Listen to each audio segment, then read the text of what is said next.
Guys তোমাদেরকে বলেছিলাম চিংড়ি মাছ দিয়ে কি রেসিপি বানাবো শেয়ার করবো। তো দেখো এখানে আছে চিংড়ি মাছ, আমার হাতে আছে অনেকটা পরিমাণে রসুন কুচি, আর এখানে আছে অনেকটা পরিমাণে পেঁয়াজ কুচি, আর এখানে দেখো এতগুলো আছে লঙ্কা কুচি। ঠিক আছে, তো চলো ফটাফট বানিয়ে নিই। এখানে দেখো তেল কিন্তু গরম মোটামুটি হয়ে গেছে, এখন আমি রসুন কুচিগুলো দিয়ে দেবো। ঠিক আছে, রসুন কুচি দেওয়ার পরে এই যে পুরো পেঁয়াজ কুচিটা কিন্তু আমরা দিয়ে দিতে হবে। তারপরে দিয়ে দেবো দেখো এতগুলো লঙ্কার গুঁড়ো, আর সাথে দিয়ে দিব এতগুলো লঙ্কা কুচি।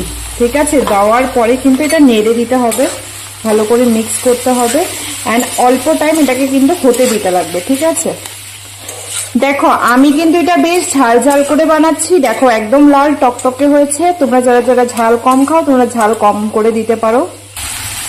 তারপরে কিন্তু আমি এটার মধ্যে দিয়ে দেবো অনেকটা পরিমাণে নুন আর হালকা করে হলদি গুঁড়ো। আবারও কিন্তু মিক্স করে দিতে হবে। দেখো অনেকটা কিন্তু পেঁয়াজটা মজে এসছে।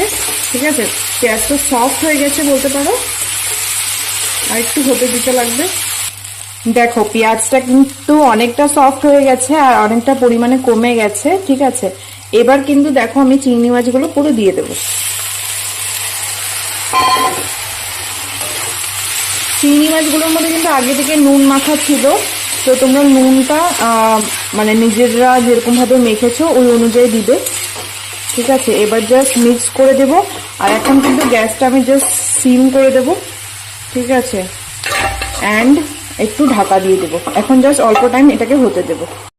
5 মিনিট তো হয়ে গেছে, এখন দেখি খুলে কি অবস্থা। তো গাইস দেখো জাস্ট, ও মাই গড, চিংড়ি মাছের কালারটা পুরো চেঞ্জ হয়ে গেছে, এন্ড এখান থেকে অল্প কিন্তু জল বেরিয়েছে, এন্ড এই জলটার মধ্যে কিন্তু কুক হবে এই পুরো মাছটা আর কি। ভীষণ ভালো ফ্লেভার আসবে, আমি কিন্তু কোনো এক্সট্রা জল ইউজ করছি না। ভীষণ, এখন জাস্ট এটাকে আরেকটু সিম করে আরেকটু টাইম হতে দেবো। তো গাইস দেখো আমার কিন্তু চিংড়ি মাছ পুরো রান্না কমপ্লিট। দেখো কি ডিলিশিয়াস এন্ড টেম্পটিং লাগছে, তো ভীষণই সুন্দর হয়েছে। দাঁড়াও এখন খেয়ে তোমাদেরকে বলছি কেমন হয়েছে। তো এই হচ্ছে চিংড়ি মাছ, আর এবার খেয়ে তোমাদেরকে বলছি কেমন হয়েছে।